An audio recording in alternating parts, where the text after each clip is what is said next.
असे काही व्हिडिओज मी अपलोड करीत असतो. मी माझ्या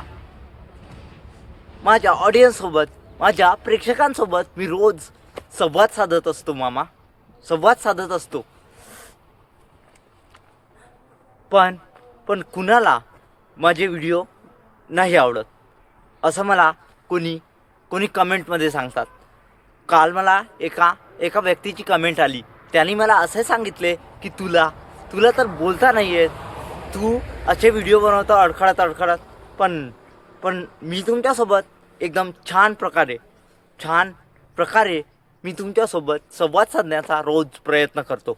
आणि मला माहीत आहे का मी तुमच्यासोबत परफेक्टपणे बोलण्याचा प्रयत्न करतो. आणि मी नक्की मी चांगलं बोलत आहे आणि चांगला बोलतो. तर तशी कमेंट का बरं केली? तर आपण मला चांगला कमेंट करा, चांगले तुम्ही मला विचार सांगा तुमचे. आणि तुम्ही मला हे वगैरे सांगू शकता की मी तुमच्यासाठी कसा व्हिडिओ बनवू शकतो, तुम्हाला कसा व्हिडिओ आवडेल हे तुम्ही मला कमेंटमध्ये नक्की सांगा. आणि तुम्ही निगेटिव्ह कमेंट माझ्याविषयी करू नका असं मी आपल्याला सांगू इच्छितो. तर आपण भेटूया पुढील व्हिडिओमध्ये. So thank you.